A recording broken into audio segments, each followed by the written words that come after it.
Let me take you on a tour of my games room in 2025. We have done 3 of these videos, well this is the 3rd. The other 2 you can see somewhere on the screen here. A lot would have changed since the last time. So let's head in and see what's new in 2025. Hello. Hello, our resident games cat. This is Millie Moo. And she loves it in here, don't you? All the cats do, to be fair. Don't you? Don't you? Yes, you do. Anyway, so I was wondering where to start with this to take you through. I thought, you know what, just for fun, I'll take you through a bit of what my personality, what I enjoy, what I'm very nostalgic about. The first thing on the left in the games room is the horror section. So this is all DVDs that I'm starting to recollect again, which is costing an awful lot of fucking money, to be fair, to pick these Blu-rays and DVDs up. It's not like a digital subscription, but it's nice to pick up some old classics that I've enjoyed as a kid. And obviously, as you can see, we've got some merchandise from Hellraiser, Nightmare on Elm Street, Halloween, which were kind of, and Friday the 13th, which are the big franchises growing up. And this little thing here was a 3D printed model, which I painted myself. So I'm into miniature painting as well. But obviously at the same time, I'm a little bit of I do like physical media. I know it's kind of on the decline, it's going down, but I like having something physical. Like I still like a magazine. I have a magazine subscription to Retro Gamer, which I enjoy just getting that through the post. There's a little bit of excitement, enjoying that. Everything being so digital now. I was born in '86, so obviously I grew up in the late 90s, so early 2000s, before the internet was big. So I remember the Blockbuster days. I remember going and renting a video or a DVD, and those are special memories, man. So horror holds a big place in my head. Freddy vs. Jason, HeroClix, still haven't worked out how to play it like. And obviously a record player. Look at that. You'll discover as well. You'll discover how much of an Iron Maiden geek I am as we go around here. This right here is a replica 80s video shop. So it's a miniature version. These are all teeny tiny, little videos. If you can see that, the actual VHS, tiny printouts of a VHS for, well, they're very, very small as you can see.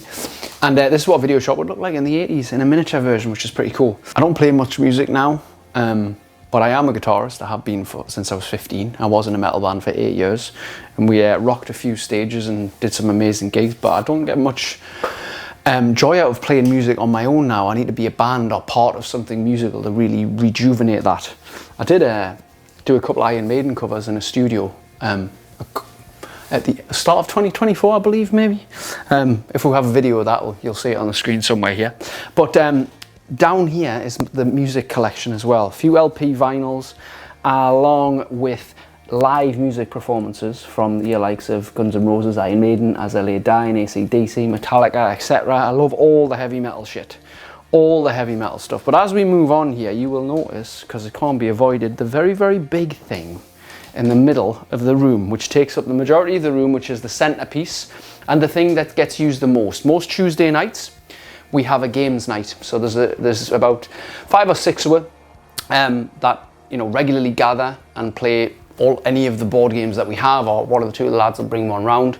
And I think I've got about 6 backed on Kickstarter and GameFound at the minute. But this is a gaming table, which does have a top and lid as well, but the lights change. So let me show you this.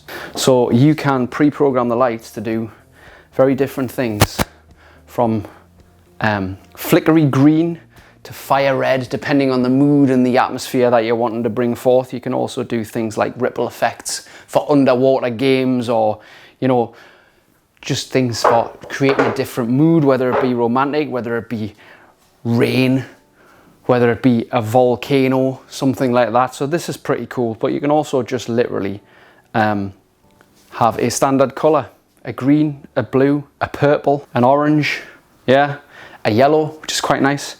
But sometimes I just like to keep it on the white, just so you can see better. So this does get a lot of use, more than anything in here, to be fair.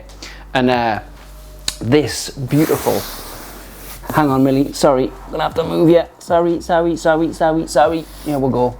This, I sat at the UK Games Expo in 2023 at this table, not this exact table, but a version of it. And I sat on this, and it's one of the most comfortable seats I've ever sat on. I thought, God, this is amazing. So I had to get one of these custom made, as well as the table. The table was custom built from Nat 20 tables. And this is a storage container as well, which doubles, which is magnificent and marvelous. And that keeps some good things. Hang on, whoa, whoa, whoa, whoa, careful. Watch your paws, silly. Watch your paws. In here, we've got my Warhammer stuff. We've got my box to transport my Warhammer army, which I'll show you shortly, along with a couple of board games at the bottom. A couple of them were Kickstarters. I'm really into Arkham Horror at the minute. This is just gotten into this. I had this in my collection for 5 years. This is an old version of it, actually. I bought it in COVID, I think. And I just thought it'd look geek complicated. I was reading the rules, they geek massive, and sometimes complicated shit puts you off, right? But actually, once I got into it, it wasn't that complicated. That's always the fear of stuff, innit? Starting off stuff. But I'm actually really enjoying this at the minute. We're looking at getting some expansions. I just love me horror. I love me science fiction. I love my thriller and like things that are a bit dark and moody and, you know, dangerous, I guess. I like that kind of game, and this is one of my favourite pieces here. This is a mouse mat with all the Street Fighter main characters on. I'm a massive Street Fighter fan, and if you didn't know, you will obviously know by looking at the tattoo on my arm, because I've even got Ryu on my arm, and I'm a huge Street Fighter fan. I have been for many years, which leads me over to this part, which is more board games, and my full painted 2,000 point Warhammer army at the same time as well. So there is a lot of horror games here. There is a lot of joint games there, card games, King of Tokyo, Blood Rage, Gloomhaven, as well as a big one in the scene. But this is my Warhammer army. These are my Assault Intercessors. This is the geekiest shit ever, by the way. You'll not get much more geeky than this. There's some set pieces here for explosions, and we've got our Land Raider and our Assault Bikes and our Terminators, and yeah, we've got a variety of different things which are all hand painted by myself. And this is the Steel Titan army, 2,000 points worth of pure geekness. I would say that my favourite board game ever, my 10 out of 10 choice, is this. It was a Kickstarter. Street Fighter, obviously I'm a huge fan of the fighting genre in general, but the characters, the lore, the art, everything about Street Fighter I love. This is a miniatures game, but it actually plays incredibly well. There is a couple of expansions, a few that I didn't get, which I'm gutted about, which I still need to get so I can have all of the characters. But if you look over here, you can see the cool thing about that game is when you put it out, you get to choose one of these 30 or so characters from the franchise. You get to pick your own. Each has its own deck, its own special ability. So there's so much replayability, but you can have up to 6 players. So as you can imagine, the combinations are almost endless, which is pretty sweet. I'm a big fan of art. I like art, especially when it's art linked to nostalgic purposes, and my inner geek as well. So I picked up this X-Men art at a convention somewhere. I can't remember where it was, but it was a unique artist. I fucking loved it. The art was gritty. It was detailed. I love it. I went to HorrorCon with my good mate Nick in May 2025, and this was the poster for the event. It was a class event, and The Thing with Kurt Russell is one of the all-time greatest sci-fi horror films ever, and that really showcases its greatness in art form.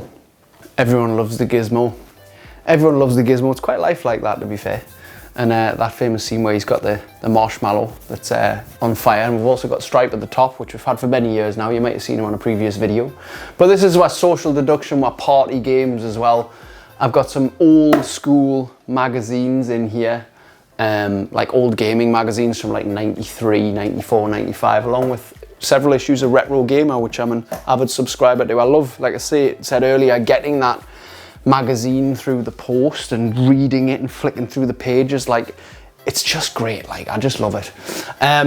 We've also got a couple more horror things, if you haven't noticed already. I'm a bit of a horror nerd and a geek. All the old sort of laying rest to the VHS cassette, which I thought was really cool. Camp Crystal Lake from Friday the 13th. I've also got a signed poster from Kane Hodder, who played Jason, I must say, my mistake, in Friday the 13th, 7, 8, 9 and 10. Not in that film. Funny story, I went up to him, met him at the horror convention 2024, and I went up with this poster and he said, I didn't play Jason in that film. I was like, oh fuck, and I had that moment, when you're meeting a celebrity who you grew up watching. I had that moment, I was like, aye, but you're the best. And he signed it anyway. You can see the picture here. And he got us in a headlock and stuff, which was cool, what I asked for. And he was a nice guy, to be fair, but I felt a bit shit because I totally forgot in the moment. I bought the poster because I loved the look of it, and he didn't play that fucking Jason in that film. So that's why he wrote Jason 7, 8, 9 and 10 on there. And but he signed it anyway, which was nice of him. There's a bit of Silent Hill artwork up there by a guy called Dom, who I bought that off several years ago, who's a great artist. And then we've had a bit of a shift around in the games room recently, and this is the media center, where we have what old CRT TV over here. And this plays the old retro games, although I don't tend to turn it on much now, but it's there if I ever want to do it, if I ever want some couch co-op with a mate or whatever, I've got it. And it brings back great nostalgic value. We've got Iron Maiden on the telly at the minute, obviously the greatest band in the whole world. I love live music, I love watching live gigs as well. That juices me, it gets me going. This is my little Street Fighter shrine, which we're building up. Street Fighter documentaries, Street Fighter animes, Street Fighter graphic novels, Street Fighter encyclopedias, Street Fighter things to hold on to Xbox controllers. Yeah, that's pretty much it for that side. Game and books, I've got a big thing about coffee table books and things which are very visual. I'm a very visual person. I love art, like I say, so I will buy a lot of books to just browse through now and then. I've always just loved to do that, to be fair. I like something physical. PlayStation 5, to be fair, gets the most bashing now. I use it as a media center, but I've enjoyed the new Silent Hill, for example. Dead by Daylight, obviously a horror game, clearly.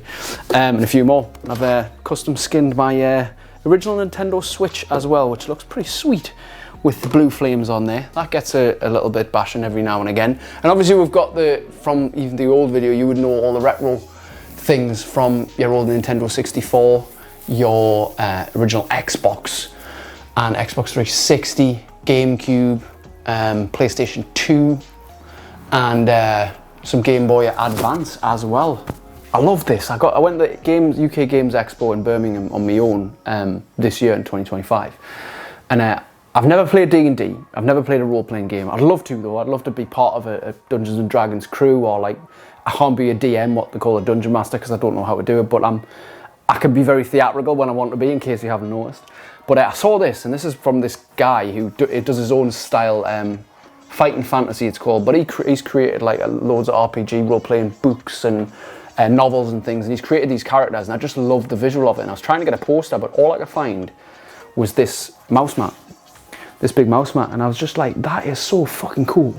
The characters in there, the different, I imagine the different laws and everything that they've got behind them are just amazing. I love anything visual. I love anything like that's a bit dark, that's a bit mystical, stuff like that. RoboCop and Terminator, it was one of my favorite things growing up. So we've got two versions of Ed 209 here, one from the 80s and one from 2012, I think.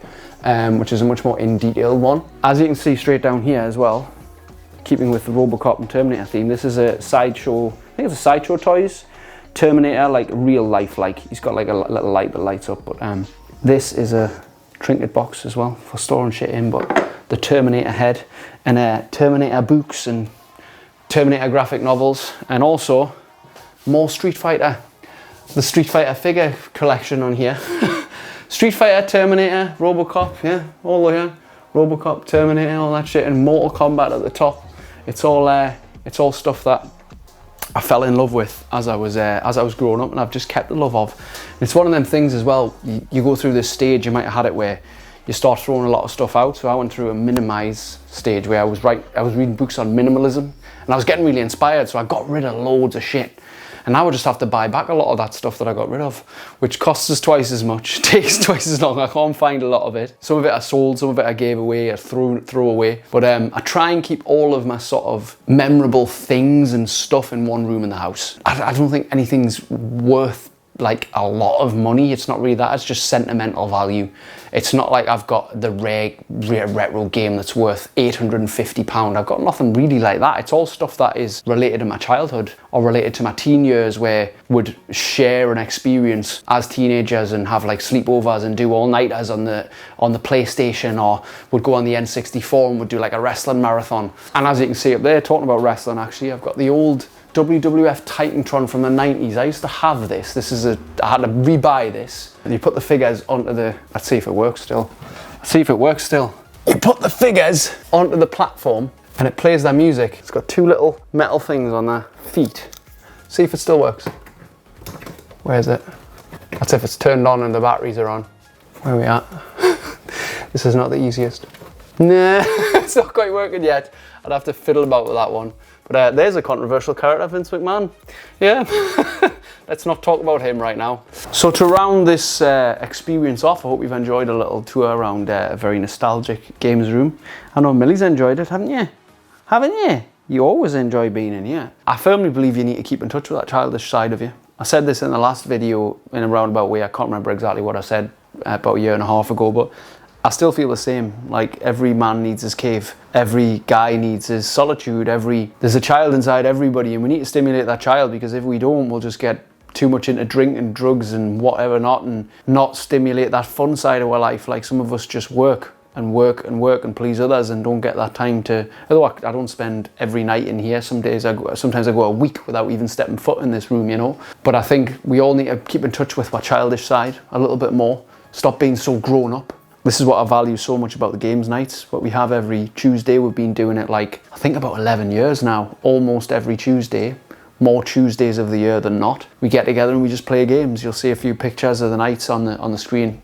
And we've had some right laughs, and it's just something to break the week up, to get people together, to enjoy time together, to do fun things like you used to do, because life's about playfulness, man. Life's about being fun. Life's about expressing yourself and being all right with being older and still loving video games. That's fine. Obviously, if you are spending your whole life on video games and eating shit and do nothing with your life, then, you know, you need to start having a word with yourself. It's all about balance though, isn't it? It's all about balance and harmony, finding a good balance and finding ways to weave in what you love to do. I hope you've enjoyed this. I would love to know what's been your favourite part of it in the comments below. What you've seen where you thought, I really got to get that, I remember that. What have you seen from your childhood in this room that you remember and you love? And what have you lost touch with? What have you forgotten about that hopefully this video has inspired again? I'll see you on the next one.